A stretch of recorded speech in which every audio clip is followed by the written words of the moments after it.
Hello guys, আজি আপোনালোকৰ লগত আলোচনা কৰিম যে আপোনালোকে দেখা পাইছে Facebook, WhatsApp, Instagram সবতে ট্ৰেন্ডিংত চলি থকা কিছুমান ফ্ৰণ্টৰ বিষয়ে য'ত নেকি আপোনালোকে ষ্টাইলিশ আখৰেৰে আপোনাৰ নিজৰ নামটো সজাব পাৰে। সো এনেকুৱা ভিডিও আপোনালোকে হয়তো বহুত পাব কিন্তু তাত পাৰফেক্টলি বুজোৱা হোৱা নাই যে কেনেকৈ বনাব। সো মোৰ ভিডিওৰ যোগেদি আপোনালোকে এইটো প্ৰসেছত কেনেকৈ আগবাঢ়িব লাগে আপোনালোকে কেনেকৈ বনাব স্টেপ বাই স্টেপ মই আপোনালোকক বুজাম। সো ভিডিওটো লাষ্টলৈকে চাই থাকিব। তাৰ কাৰণে সৰ্বপ্ৰথমে আপোনালোকৰ এটা এপছৰ দৰকাৰ হ'ব যেটোৰ নাম নেকি Pixellab। Pixellab এপছটো প্লে ষ্টৰত এভেইলেবল আছে। আপোনালোকে প্লে ষ্টৰত যাব গৈ সাৰ্চ কৰিব Pixellab। Pixellab সাৰ্চ কৰি ইয়াতে ক্লিক কৰি দিব। আপোনালোকে দেখা পাইছে এনেকুৱা এটা আইকনৰ এটা এপছ আছে। এই এপছটো আপোনালোকে ডাউনলোড কৰিব লাগিব। যেহেতু মই ডাউনলোড কৰি থৈছো সো আপোনালোকে ডাউনলোড কৰি ল'ব। আপোনালোকে PicsArt এপছ দিও বনাব পাৰে কিন্তু এইটো ভিডিওত মই Pixellab এপছৰ যোগেদি কেনেকৈ বনাই তাৰ বিষয়ে আলোচনা কৰিম। সো আপোনালোকে Pixellab এপছটো প্লে ষ্টৰৰ পৰা ডাউনলোড কৰি ল'ব। তাৰ পিছত আপোনালোকে যিকোনো এটা ব্ৰাউজাৰত যাব তাতে আপোনালোকে ফ্ৰণ্ট যেটো ষ্টাইল আছে হেতু ডাউনলোড কৰিব লাগিব। ইয়াতে মই সাৰ্চ কৰিছো যে শৰীফ শিশিৰ বাংলা ফ্ৰণ্ট এটো আপোনালোকে সাৰ্চ কৰি ক্লিক কৰি দিব। ক্লিক কৰি দিয়াৰ পিছত আপোনালোকে দেখা পাইছে এনেকুৱা এটা ইন্টাৰফেস দেখা পাব।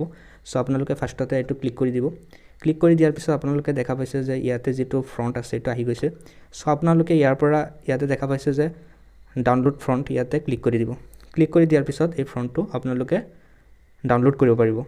সো আপোনালোকে যদি ইয়াতে প্ৰবলেম হয় মই ভিডিও ডেসক্ৰিপচন বক্সত মই ফ্ৰণ্ট কেইটাৰ ডাউনলোড লিংক দি দিম। সো আপোনালোকে তাত ক্লিক কৰি ডাইৰেক্ট ডাউনলোড কৰিব পাৰিব।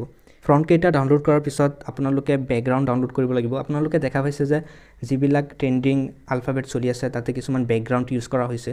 সো হেকেটা ব্যাকগ্ৰাউণ্ডৰ প্ৰত্যেকটা লিংক মোৰ ভিডিওৰ ডেসক্ৰিপচন বক্সত মই আপোনালোকক দি দিম। তাৰ পৰা আপোনালোকে ডাউনলোড কৰি ল'ব। মই আপোনালোকক দেখুৱাই দি আছো কেনেকুৱা ব্যাকগ্ৰাউণ্ড আহে। আপোনালোকে ইয়াতে দেখা পাইছে যে এইটো ব্যাকগ্ৰাউণ্ডৰ ডাউনলোড লিংক ভিডিওৰ ডেসক্ৰিপচনত আপোনালোকে পাই যাব। তাৰ পিছত দেখা পাইছে ইয়াতে কিছুমান ক্লিপ আৰ্ট আছে। একেটা সবৰে আপোনালোকে লিংক ভিডিওৰ ডেসক্ৰিপচনত চেক কৰিব। তাতে আপোনালোকে ডাউনলোড লিংক দিয়া থাকিব। গোটেইখিনি বস্তু ডাউনলোড কৰাৰ পিছত আপোনালোকে Pixellab যেটো এপছ আছে হেতু আপোনালোকে ওপেন কৰি ল'ব। ওপেন কৰাৰ পিছত আপোনালোকে দেখা পাইছে এনেকুৱা এটা ইন্টাৰফেস দেখা পাব য'ত নেকি আপোনালোকে প্লাস চিনত ক্লিক কৰি দিব। প্লাস চিনত ক্লিক কৰি দিয়াৰ পিছত ইয়াতে আপোনালোকে ফ্ৰম গ্যালাৰি ক্লিক কৰি দিব। ক্লিক কৰি দিয়াৰ পিছত আপোনালোকে ইয়াতে যেটো ব্যাকগ্ৰাউণ্ড আপোনালোকে ডাউনলোড কৰিছিলে হেতু ব্যাকগ্ৰাউণ্ড এক্সপোৰ্ট কৰি আনি ল'ব। সো মই ব্যাকগ্ৰাউণ্ডটো উলিয়াই আছো। ইয়াতে দেখা পাইছে এইটো ব্যাকগ্ৰাউণ্ডটো আপোনালোকে এক্সপোৰ্ট কৰিব কৰি তাৰ পিছত ইয়াতে স্কয়াৰত আপোনালোকে ইয়াতে ক্ৰপ কৰি ক্লিক কৰি দিব। ক্লিক কৰি দিয়াৰ পিছত আপোনালোকে এটো অলপ জুম কৰি ল'ব। জুম কৰি আপোনালোকে এডজাস্ট কৰি ল'ব। তাৰ পিছত প্লাস চিনত ক্লিক কৰিব। প্লাস চিনত ক্লিক কৰি দিয়াৰ পিছত টেক্সটত ক্লিক কৰিব। টেক্সটত ক্লিক কৰি এই টেক্সটখিনি এডিট অপচনত ক্লিক কৰি আপোনালোকে অসমীয়াত লিখিব লাগিব নিজৰ নামটো। যদি আপোনালোকে নাজানে অসমীয়াত কেনেকৈ লিখে তেনেহলে গুগল ইন্ডি কিবোৰ্ড ডাউনলোড দিব পাৰে। সো অসমীয়াত লিখি আপোনালোকে ইয়াতে ডান কৰি দিব। ডান কৰি দিয়াৰ পিছত টেক্সটৰ যেটো সাইজ আছে ইয়াতে সাইজটোত ক্লিক কৰি আপোনালোকে নিজৰ ইচ্ছামতে সাইজটো বঢ়াই ল'ব। তাৰ পিছত আপোনালোকে ইয়াতে এডজাস্ট কৰি ক্লিক কৰি দিব। ক্লিক কৰি দিয়াৰ পিছত আপোনালোকে স্ক্ৰল ডাউন কৰিব। তাতে দেখা পাব ফ্ৰণ্ট লিখা আছে। ফ্ৰণ্টত ক্লিক কৰি মাই ফণ্টত যাব।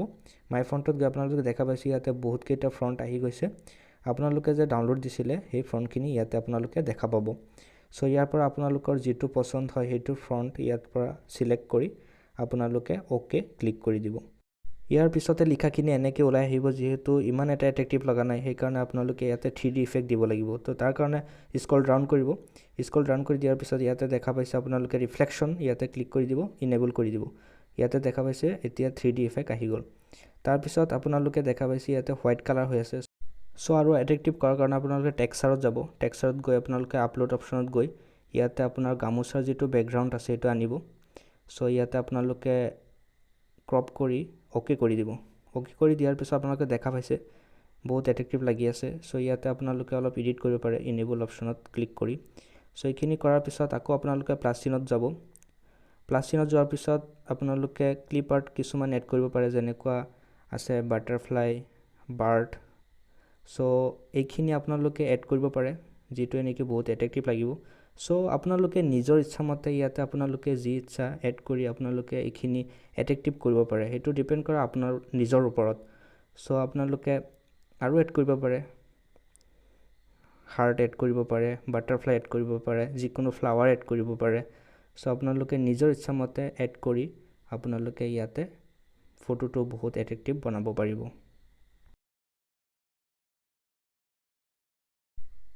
আপোনালোকে যদি বিচাৰে যে আৰু এট্ৰেক্টিভ বনাবৰ কাৰণে সো ইয়াতে বহুত কেইটা অপচন আছে সো আপোনালোকে ট্ৰাই কৰি চাব পাৰে সো এইখিনি কৰাৰ পিছত আপোনালোকে লাষ্টত ইয়াতে থকা সেভ বটনত ক্লিক কৰিব সেভ এজ ইমেজ তাৰ পিছত ইয়াতে সেভ টু গ্যালাৰি ক্লিক কৰি দিব সেভ টু গ্যালাৰি ক্লিক কৰি দিয়াৰ পিছত আপোনালোকে অলপ টাইম ওয়েট কৰিব সো আপোনালোকে দেখা পাইছে ইমেজ সেভড হৈ গল সো মই গ্যালাৰিত গৈ আপোনালোকক দেখাইছো কেনেকুৱা লাগিছে সো আপোনালোকে দেখা পাইছে কেনেকুৱা এট্ৰেক্টিভ লাগিছে সো আপোনালোকে এনেকৈ নিজৰ নামটো বহুত ধুনীয়াকৈ সজাব পাৰিব যদি কিবা প্ৰবলেম থাকি যায় তেন্তে কমেন্ট বক্সত জনাবলৈ নাপাহৰিব থ্যাংক ইউ